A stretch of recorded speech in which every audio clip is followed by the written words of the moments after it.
Thank you. Alex, please say a few words. Well, thank you, Mr. President.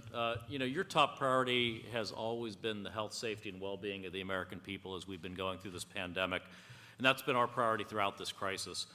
We've got to get life back to normal, and we've got to restart the roaring Trump economy, and we have the tools to do that. The right mindset for reopening is not about balancing health versus the economy. It's actually about balancing health versus health. By one estimate, the virus-induced recession will see an extra 65,000 deaths from suicide, drug overdose, alcohol abuse in the coming years, possibly even more. States are seeing a decline in the reporting of child maltreatment because kids aren't at school. They're not seeing doctors and teachers who would otherwise report maltreatment in the home environment, and so it goes unaddressed. Mammograms are down 87%. Colonoscopies are down 90%. Approximately 1.7 million new cancer cases are diagnosed per year in our country, and if we're seeing an 80% drop in cancer cases identified, we could already have 300,000 or more undiagnosed cancer cases as a result of this crisis. A CDC report found a 60% reduction in vaccine administrations, including for our kids, pediatric vaccinations, millions of kids not getting vaccinated. The good news is that under your leadership, we built a path forward so that we can have safe reopening. We have the surveillance tools, we have the testing tools, we have the containment methodologies and resources. We are developing therapeutics and we're developing vaccines. So we have the strategy and the recipe to support the safe reopening of our economy. And for the sake of Americans' health and well-being, we've got to support this and move ahead with safe reopening. I mentioned some of the physical health risks of keeping our country closed down.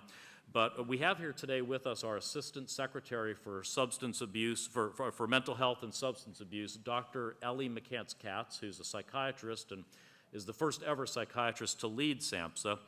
And she, if you don't mind, was going to say a couple words really about how extended stay-at-home orders can impose really lasting mental health challenges for us, if that's okay, Mr. President. We'd love that. Please, Doctor.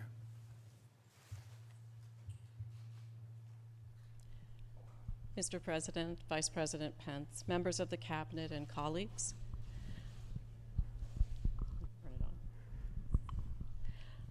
As I've listened to states and communities struggle with mental illness issues that have arisen as a result of the virus, I wanted to ensure that governors yesterday heard these concerns from a medical perspective.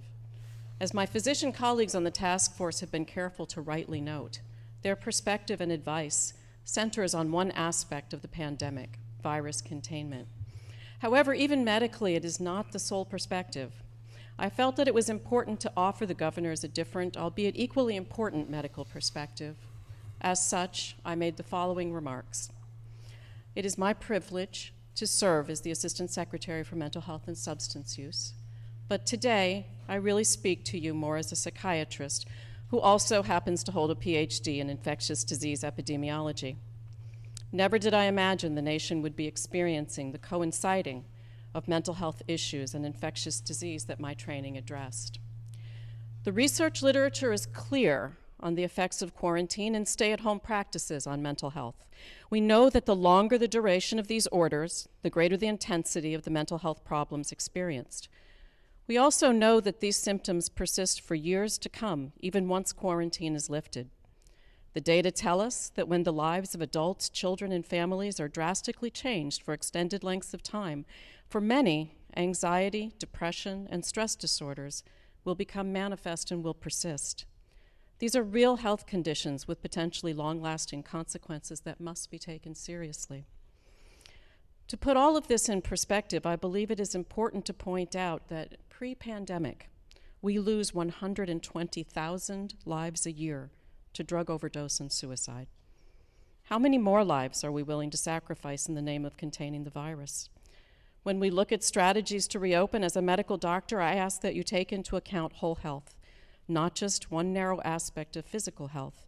We continually ask ourselves what the health costs and risks may be of reopening, but I ask what might they be of not reopening, or reopening in such a restrictive way that American lives are not restored. Of course, containing the effects of coronavirus are critically important, but so too is preventing suicide. So too is keeping a person from being terrified to ever leave their home. So too is protecting the mental health of our nation's young people. I ask you to remember that not every home is a safe home. Not every individual can withstand the trauma of not seeing or interacting physically with loved ones. Not every parent can survive the mental anguish of not being able to feed their children because of lost employment. Not every child can exist in a healthy way without the structure and support of school. We have to take a step back and recognize the other effects of our policies. While we contain the virus, are we increasing the risk for suicide and drug overdose? Are we creating a future of substance use and addiction for millions of additional Americans? And if we are doing those things, why have we decided collectively that this is okay? We've worked so hard in states and communities across this country to combat epidemics like the opioids crisis. Why are we willing to forget those efforts now or deem them less important? As a psychiatrist, I would argue that a life lost to suicide is just as important as a life lost to coronavirus. A family who loses someone to drug overdose experiences the same grief as a family who loses a loved one to coronavirus. Let us not forget that all American lives are precious. Our citizens count on us to remember their health and safety in all aspects of life.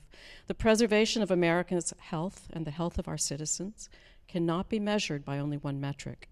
Virus containment cannot be our only goal, no matter the cost to Americans. If we ignore the reality of the enormous mental health strain we've put on our citizens on the backdrop of an already overburdened mental health care system, I'm saddened but certain that the next major public health crisis of our time will be that of mental and substance use disorders, and it is not far behind. I urge you to factor this reality into your planning, and I thank you for the work you've done thus far on behalf of the millions of Americans with mental and substance use disorders. Thank you very much, Doctor. Appreciate it. Very sobering. That's tough. That's very tough. But we're getting there. We're getting back, and that's very important. Thank you. Great job. I'd like to ask Chad Wolf from Homeland Security just to say, maybe discuss the record low numbers we have of people